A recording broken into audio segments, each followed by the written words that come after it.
Hello दोस्तों, नमस्कार। मैं भी एक आप सभी का स्वागत करता हूं आपके अपने इस उड़ूक परिवार में।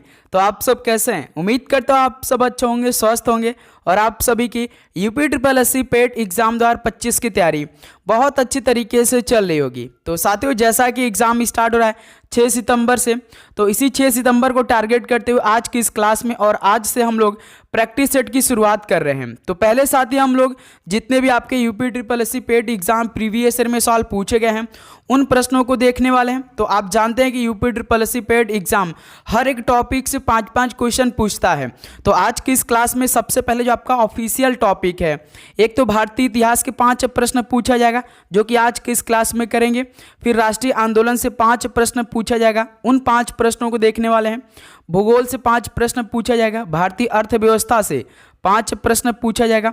भारतीय संविधान से 5 प्रश्न और सामान्य विज्ञान से 5 प्रश्न, प्रारंभिक गणित से 5 प्रश्न और साथ ही सामान्य हिंदी से 5 प्रश्न पूछे जाएंगे, जो कि आज की इस क्लास में इतने टॉपिक के इतने प्रश्न आज की इस क्लास में हम लोग डिस्कस करने वाले हैं। यदि आप भी साथी UP triple SC PET exam 2025 की तैयारी कर रहे हैं और आपका एग्जाम 6 सितंबर से स्टार्ट हो रहा है, तो ये क्लास आपके लिए अति महत्वपूर्ण होने वाला है। तो ध्यान दीजिएगा साथ ही, इस बार UP triple SC PET exam जो आप देंगे, पास करते हैं तो 3 साल का वैलिड होने वाला है।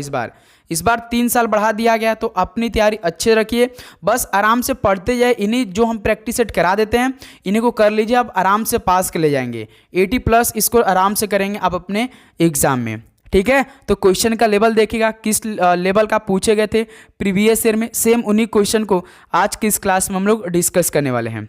ओके, तो चलिए बिना टाइम वेस्ट करते हुए आज की इस क्लास को स्टार्ट करते। लास्ट में अपना स्कोर करेंगे, ठीक है। तो पहला प्रश्न देखेंगे, बेलूर में रामकृष्ण मिशन किस वर्ष में स्थापित किया गया था?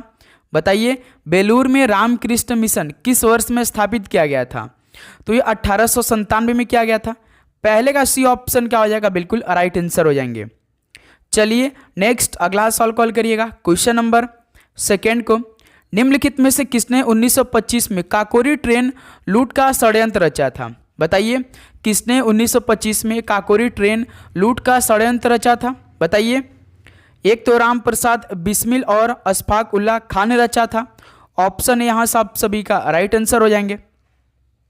चलिए दोस्त अगला सवाल कॉल करिए। क्वेश्चन नंबर 3 को, विजयनगर की राजधानी प्राचीन शहर हम्पी के खंडहर किस वर्तमान भारतीय राज्य में स्थित है? बताइए, विजयनगर की राजधानी प्राचीन शहर हम्पी के खंडहर किस वर्तमान भारतीय राज्य में स्थित है? तो याद रखिएगा कर्नाटक राज्य में स्थित है। ऑप्शन बी क्या बनेगा? बिल्कुल राइट आंसर हो जाएंगे। ओके, चलिए अगला सवाल कॉल करिएगा। क्वेश्चन नंबर 4 को, कलकत्ता में इंडियन एसोसिएशन का गठन किस वर्ष में किया गया था? बताइए, कलकत्ता में इंडियन एसोसिएशन का गठन किस वर्ष में किया गया था? तो 1876 में किया गया था। बी ऑप्शन क्या हो जाएगा? बिल्कुल राइट आंसर हो जाएंगे। ओके, चलिए अगला सवाल कॉल करिएगा। क्वेश्चन नंबर 5 को, निम्नलिखित में से किस दिन खिलाफत दिवस मनाया गया था? बताइए साथी, किस दिन खिलाफत दिवस मनाया गया था? तो याद रखिएगा 17 अक्टूबर 1919 को।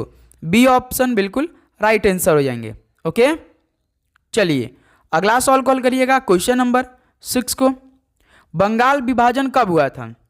बताइए, बंगाल विभाजन कब हुआ था? तो बंगाल विभाजन लॉर्ड कर्जन ने कराया था, जो कि साथी 16 अक्टूबर 1905 को। ऑप्शन यहाँ से आप सभी का राइट आंसर हो जाएंगे। ओके, चलिए दोस्त अगला सवाल कॉल करिएगा। क्वेश्चन नंबर 7 को, वैदिक काल में निम्नलिखित में से किस अनाज के लिए व्रीहि शब्द का प्रयोग किया जाता था? बताइए, वैदिक काल में किस अनाज के लिए व्रीहि शब्द का प्रयोग किया जाता था? तो याद रखिएगा चावल के लिए। डी ऑप्शन क्या हो जाएगा? बिल्कुल राइट आंसर हो जाएंगे। चलिए दोस्त अगला सवाल कॉल करिएगा। क्वेश्चन नंबर 8 को, सौर मंडल में ग्रहों के अनुक्रम में बुध और पृथ्वी के बीच कौन सा ग्रह आता है? बताइए, सौर मंडल में ग्रहों के अनुक्रम में बुध और पृथ्वी के बीच कौन सा ग्रह आता है? तो याद रखिएगा शुक्र आता है। ऑप्शन सी क्या हो जाएगा? बिल्कुल राइट आंसर हो जाएंगे। चलिए दोस्त अगला सवाल कॉल करिए। क्वेश्चन नंबर 9 को, केन नदी निम्नलिखित में से किस वन संरक्षित से होकर बहती है? बताइए, केन नदी किस वन संरक्षित से होकर बहती है? तो साथ ही याद रखिए पन्ना टाइगर रिजर्व से। डी ऑप्शन क्या हो जाएगा? बिल्कुल परफेक्ट आंसर हो जाएंगे। ओके, चलिए अगला सवाल कॉल करिएगा आप लोग। क्वेश्चन नंबर 10 को, निम्नलिखित में से कौन सी गंगा की एक सहायक नदी नहीं है? बताइए साथी। पहले ये देखिए कि इनमें से गंगा की एक सहायक नदी कौन कौन सी हैं। जैसे कोसी गंगा की सहायक नदी है, गंडक भी है, अलकनंदा भी है, लेकिन साथी चंबल नदी नहीं है। तो यहीं से क्या हो जाएगा? डी ऑप्शन बिल्कुल परफेक्ट आंसर हो जाएंगे। ओके, तो साथ ही आप चैनल पे नए हैं तो सब्सक्राइब करने के बाद नोटिफिकेशन को ऑन कर लीजिएगा, क्योंकि लगातार क्लास आने वाली बहुत अच्छी तरीके से, पूरे टॉपिक को हम कवर करेंगे काफ़ी अच्छी तरीके से, तो इसलिए नोटिफिकेशन को ऑन करके रखिएगा। ओके, निम्नलिखित में से कौन भारत में स्थित हिमालय की चोटी है? बताइए, भारत में स्थित हिमालय चोटी कौन सी है? तो सर जी कंचनजंगा है। ऑप्शन है आज आप सभी का राइट आंसर हो जाएंगे। चलिए दोस्त, अगला सवाल कॉल करिए, क्वेश्चन नंबर 12 को। भारत सरकार का प्रमुख निम्नलिखित में से कौन होते हैं? भारत सरकार का प्रमुख कौन होते हैं? तो सर जी भारत के प्रेसिडेंट साहब होते हैं, यानी राष्ट्रपति साहब होते हैं। डी ऑप्शन राइट आंसर हो जाएंगे। चलिए दोस्त, अगला सवाल कॉल करिएगा, क्वेश्चन नंबर 13 को। संविधान सभा द्वारा सर्वसम्मति से उद्देश्य संकल्प को कब अंगीकृत किया गया था? बताइए, संविधान सभा द्वारा सर्वसम्मति से उद्देश्य संकल्प को कब अंगीकृत किया गया था? तो मेरे दोस्त याद रखिएगा 22 जनवरी 1947 को। ऑप्शन सी बिल्कुल राइट आंसर हो जाएंगे। चलिए अगला सवाल कॉल करिएगा, क्वेश्चन नंबर 14 को। संसद के समक्ष भारत का वार्षिक बजट कौन प्रस्तुत करता है? संसद के समक्ष भारत का जो वार्षिक बजट है वो कौन प्रस्तुत करता है? तो सर जी वित्त मंत्री करते हैं। ऑप्शन बी परफेक्ट आंसर हो जाएंगे। और इस टाइम जो भारत के वित्त मंत्री कौन है? निर्मला सीतारमण है, आप जानते हैं साथी। चलिए नेक्स्ट अगला सवाल कॉल करिए, क्वेश्चन नंबर 15 को। निम्नलिखित में से कौन सी संस्था भारत में रेपो दर और रिवर्स रेपो दर निर्धारित करती है? बताइए साथी, कौन सी संस्था भारत में रेपो दर और रिवर्स रेपो दर निर्धारित करती है? तो सर जी आरबीआई, यानी भारतीय रिजर्व बैंक। ऑप्शन सी बिल्कुल परफेक्ट आंसर हो जाएंगे। चलिए दोस्त, अगला सवाल कॉल करिएगा, क्वेश्चन नंबर 16 को। क्षेत्रीय ग्रामीण बैंक किस श्रेणी के बैंकों में आते हैं? जो क्षेत्रीय ग्रामीण बैंक किस श्रेणी के बैंकों में आते हैं? तो ये वाणिज्यिक बैंक के क्षेत्र में आते हैं। बी ऑप्शन बिल्कुल राइट आंसर हो जाएंगे। अगला सवाल कॉल करिए दोस्त, क्वेश्चन नंबर 17 को। निम्न में से किसे पादप जगत के उभयचर के नाम से जाना जाता है? बताइए, पादप जगत के उभयचर के नाम से किसे जाना जाता है? तो ब्रायोफाइटा को। डी ऑप्शन परफेक्ट आंसर हो जाएंगे। ओके, चलिए अगला सवाल कॉल करिए दोस्त, क्वेश्चन नंबर 18 को। पोलियो रोग निम्न में से किस प्रकार की जीव के कारण होता है? बताइए, पोलियो रोग किस प्रकार की जीव के कारण होता है? तो याद रखिएगा विषाणु के कारण होता है। डी ऑप्शन बिल्कुल राइट आंसर हो जाएंगे। ओके, चलिए अगला सवाल कॉल करिएगा, क्वेश्चन नंबर 19 को। रामकृष्ण मिशन के संस्थापक कौन थे? बताइए साथी, रामकृष्ण मिशन के संस्थापक कौन थे? तो स्वामी विवेकानंद जी थे। ऑप्शन सी बिल्कुल परफेक्ट आंसर हो जाएंगे। तो साथी उम्मीद करूंगा आपको हर एक क्वेश्चन काफ़ी अच्छी तरीके से याद हो रहे होंगे और आप लोग अपनी तैयारी बहुत अच्छी तरीके से करें। तो साथी बताइए कि आपको किन टॉपिक से क्वेश्चन चाहिए, क्या मिक्स ऐसे ही लगातार क्लास आपको प्रोवाइड कर दे जितने भी आपका ऑफिशियल सिलेबस दिया गया है, जहाँ जहाँ सवाल पूछा जाता है। एक बार अपना फीडबैक जरूर दीजिएगा। निम्नलिखित में से कौन सी एक अदिश राशि नहीं है? तो इनमें से कौन सी एक अदिश राशि नहीं है?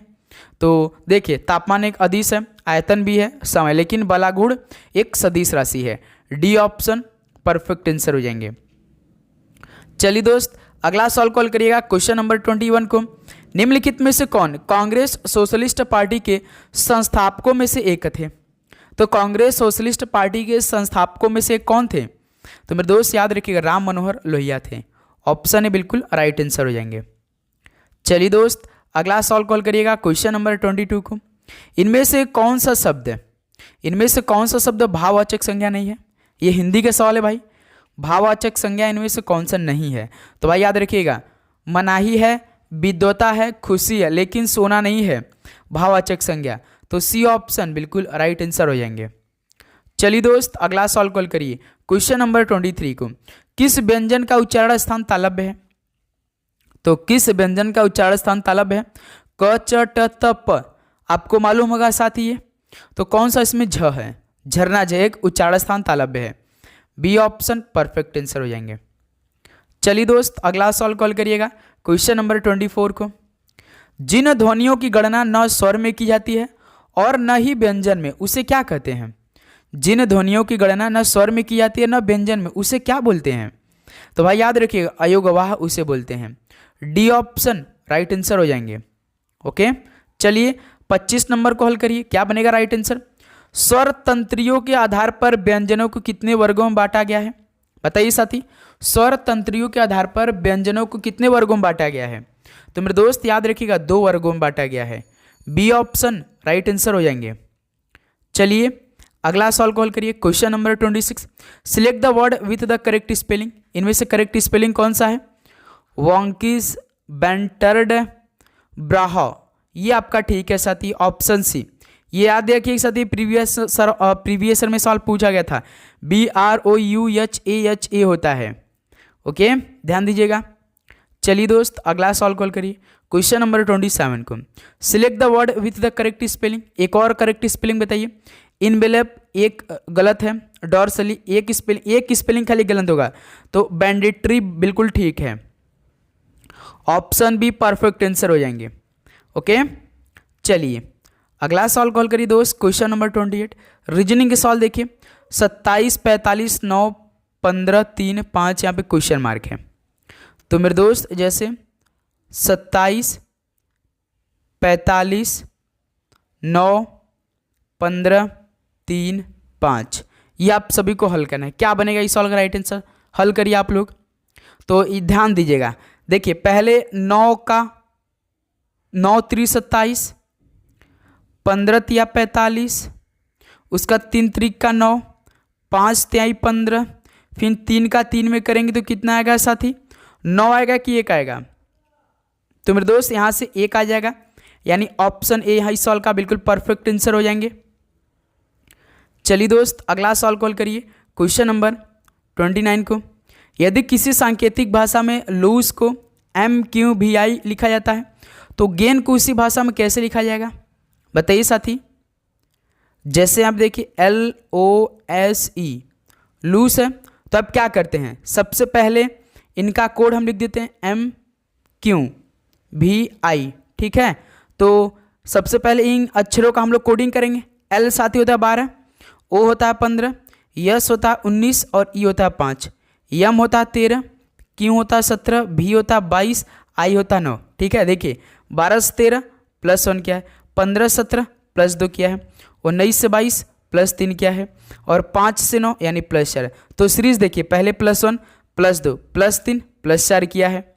तो बस यही सेम मेथड हमें इस गेन में लगाना है जो हमसे पूछा है। तो सबसे पहले गेन को हम टाइप करेंगे, उसके बाद गेन के हर एक अक्षर के कोडिंग करेंगे। G होता है 7, A होता है 1, I होता है 9, N होता है 14।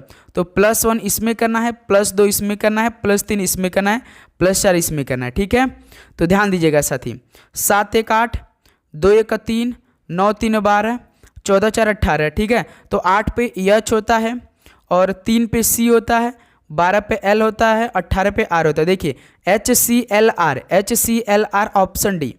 तो यहाँ से 29 का डी ऑप्शन क्या बनेगा, बिल्कुल राइट आंसर हो जाएंगे। ओके, चलिए अगला सवाल कॉल करिए दोस्त, क्वेश्चन नंबर 30 को। गाय का संबंध बछड़ा से तो शेरनी का संबंध क्या बनेगा? जिस प्रकार गाय का जो बच्चा होता है वो बछड़ा होता है, तो शेरनी का बच्चा को हम क्या बोलते हैं साथी? शावक बोलते हैं। ऑप्शन सी बिल्कुल राइट आंसर हो जाएंगे। चलिए नेक्स्ट अगला सवाल कॉल करिए, क्वेश्चन नंबर 31 को। दक्षिण भारत के मालाबार क्षेत्र में किस वर्ष में मोपला विद्रोह हुआ था? दक्षिण भारत के मालाबार क्षेत्र में किस वर्ष में मोपला विद्रोह हुआ था? तो 1921 में हुआ था। ऑप्शन सी बिल्कुल राइट आंसर हो जाएंगे। ओके, किसी प्रकार का दिक्कत यहाँ तक आप सभी को? चलिए दोस्त क्वेश्चन नंबर 32 को हल करिए। ब्रिटिश ईस्ट इंडिया कंपनी के परिसमापन और ब्रिटिश क्राउन को उसके कार्यों के हस्तांतरण के लिए कौन सा अधिनियम लाया गया था? बताइए। ब्रिटिश ईस्ट इंडिया कंपनी के परिसमापन और ब्रिटिश क्राउन को उसके कार्यों के हस्तांतरण के लिए कौन सा अधिनियम लाया गया था? तो मेरे दोस्त याद रखिए, भारत सरकार अधिनियम 1858 लाया गया था। बी ऑप्शन राइट आंसर हो जाएंगे। चलिए अगला सवाल कॉल करिए, क्वेश्चन नंबर 33 को। निम्नलिखित में से कौन सा स्थान बुद्ध वंश के शाक्यों द्वारा शासित था? तो कौन सा स्थान बुद्ध वंश के शाक्यों द्वारा शासित था? तो भाई याद रखिए कपिल वस्तु था। ऑप्शन ए राइट आंसर हो जाएंगे। अगला सॉल्व कॉल करिए दोस्त क्वेश्चन नंबर 34 को। निम्न में से किस स्वतंत्रता सेनानी के खिलाफ केंद्रीय विधानसभा बम मामला 1929 दायर किया गया था? बताइए, किस स्वतंत्रता सेनानी के खिलाफ केंद्रीय विधानसभा बम मामला जो 1929 में फेंका गया था दायर किया गया था? तो भाई याद रखिएगा, बटुकेश्वर दत्त के खिलाफ। बी ऑप्शन राइट आंसर हो जाएंगे। चलिए दोस्त अगला सॉल्व कॉल करिए क्वेश्चन नंबर 35 को। कोलकाता में धर्म सभा की स्थापना किसने की थी? बताइए, कोलकाता में धर्म सभा की स्थापना किसने की थी? तो मेरे दोस्त याद रखिए, गोपी मोहन देव ने की थी। ऑप्शन ए परफेक्ट आंसर हो जाएंगे। अगला सॉल्व कॉल करिए दोस्त क्वेश्चन नंबर 36 को। अनिलवाड़ा किस राजवंश की राजधानी थी? अनिलवाड़ा किस राजवंश की राजधानी थी? तो ये सोलंकी राजवंश की राजधानी थी Anilwada. D option perfect answer हो जाएंगे। चलिए दोस्त अगला सॉल्व कॉल करिए क्वेश्चन नंबर 37। विंस्टन चर्चिल द्वारा घोषित कौन सा घोषणा पत्र भारत पर लागू नहीं किया गया था? बताइए, विंस्टन चर्चिल द्वारा घोषित कौन सा घोषणा पत्र भारत पर लागू नहीं किया गया था? तो अटलांटिक घोषणा पत्र। ऑप्शन ए परफेक्ट आंसर हो जाएंगे। ठीक है, चलिए अगला सॉल्व कॉल करिए क्वेश्चन नंबर 38। लघु हिमालय और बाहरी हिमालय के बीच घाटियों को किन नामों से जाना जाता है? लघु हिमालय और बाहरी हिमालय के बीच घाटियों को किन नामों से जाना जाता है? तो याद रखिएगा, दून के नाम से। ऑप्शन सी परफेक्ट आंसर हो जाएंगे। चलिए दोस्त अगला सॉल्व कॉल करिए क्वेश्चन नंबर 39। विश्व पर्यावरण दिवस कब मनाया जाता है? विश्व पर्यावरण दिवस कब मनाया जाता है? तो सर जी 5 जून को विश्व पर्यावरण दिवस मनाया जाता है। ऑप्शन बी राइट आंसर हो जाएंगे। चलिए भाई अगला सॉल्व कॉल करिए क्वेश्चन नंबर 40 को। मुख्य चुनाव आयुक्त का कार्यकाल कितने वर्ष का होता है या कितने वर्ष की उम्र तक जो भी पहले हो? बताइए साथी। तो आप जानते हैं मुख्य चुनाव आयुक्त का कार्यकाल 6 वर्ष का होता है, या तो साथी 65 वर्ष की उम्र तक जो भी पहले हो जाए यही इनका कार्यकाल होता है। बी ऑप्शन परफेक्ट आंसर हो जाएंगे। 6 वर्ष 65 साल, ये बात याद रखिएगा। चलिए दोस्त अगला सॉल्व कॉल करिए क्वेश्चन नंबर 41 को। शैवाल के वर्गीकरण के संबंध में फियोफाइसी के सदस्यों को आमतौर पर किस नाम से जाना जाता है? शैवाल के वर्गीकरण के संबंध में फियोफाइसी के सदस्यों को आमतौर पर किस नाम से जानते हैं?